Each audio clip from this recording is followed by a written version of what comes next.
Once again, I'm on my drive, and like I stated a few times earlier, my mind tends to relax, so I have more thoughts that I'm able to concentrate on. Not so much what I'm doing work-wise, because after 25 years, and again, learning something new every day about this job, but most of it is muscle memory. So as you see, I'm focused on the road, but my thoughts are, I'm able to digest some of the things I've heard and read during the course of my work day. Which brings me to, I just listened to an op-ed on the radio here, KDKA in Pittsburgh here. It's a pretty decent station. Actually, it's the oldest radio station in the country. They have some different formats that I like, that I listen to. It's an AM station, so you know, it's on 24 hours a day.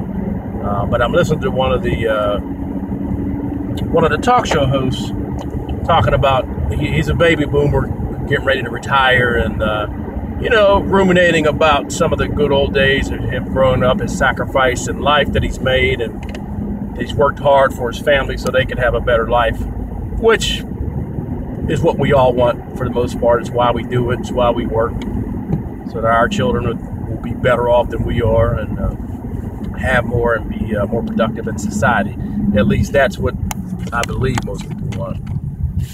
But in any case, it's just interesting because as he went on, he started talking about, you know, veterans and Veterans Day and participation and things like that.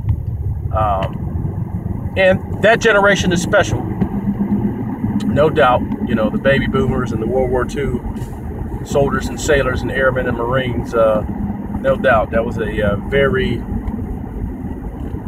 very difficult task and time to live through.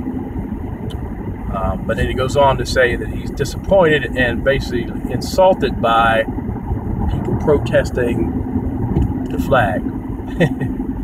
You knew it was coming, didn't you? Well, here's the thing.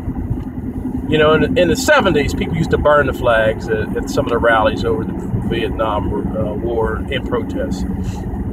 Today, what we have currently in America is athletes and more people that are protesting the national anthem. And by the way, I could not pick a better song to protest, because it was written by a man who owned slaves and also wrote the song celebrating the demise of enslaved Africans fighting for the freedom, because the British offered them freedom if they would fight against the colonists. So Francis Scott Keys. It's not a song to be celebrated in the first place, anyhow. You all know the verse. You can look it up. But in any case, I digress. Back on the track of just how when people talk about the disrespect and how it incenses them that people protest not the flag, because that's not protesting the flag, or veterans who fought in the military, or some didn't fight. Not everybody goes to war. But certainly it's special when you put on a uniform, because again, only 10% of Americans do. And again, it's not for everybody. But with that being said, when you tell somebody it upsets you that they're protesting during the national anthem to bring about public recognition to another injustice in the country, you're basically saying, I'm not listening to you because what you're saying doesn't matter, because you're doing it in a way that I don't like. Well, I want to talk about some things, some protests, and some people that were radicals that folks didn't like. There was this one radical in particular who had this idea of doing things his own way. It was against the establishment, and he caused a lot of upheaval, and he caused thousands and thousands upon thousands of people to act out against the government. That radical was Dr. Reverend Martin Luther King. And by saying that, I'm trying to lay the foundation for people to understand this more, that we still have not just social injustice in America, but downright bigotry and racism. And racism equates to the ability to have power over a people, which in America, white people and in the past have had the power and made the policies and had the finances to be able to use that against people of color, not just black people, but Native Americans and Latinos as well. It is what it is. Some of you all don't like to hear it, but therein lies part of the problem. Because it's never going to get better until you realize and take the medicine of the truth. It's that castor oil of the truth that some of y'all don't want to swallow. Yeah, I'm old enough to know about castor oil. The truth is, this country is built on lies, deceit, and ill-gotten gains. That's the truth. Throughout history, it has been documented time and time again how people of color have gotten a bad end of the deal beyond slavery, before slavery, being captured and sold and pitted against each other in the motherland, and coming here and enduring 400-something years of slavery, oppression, and torture and genocide.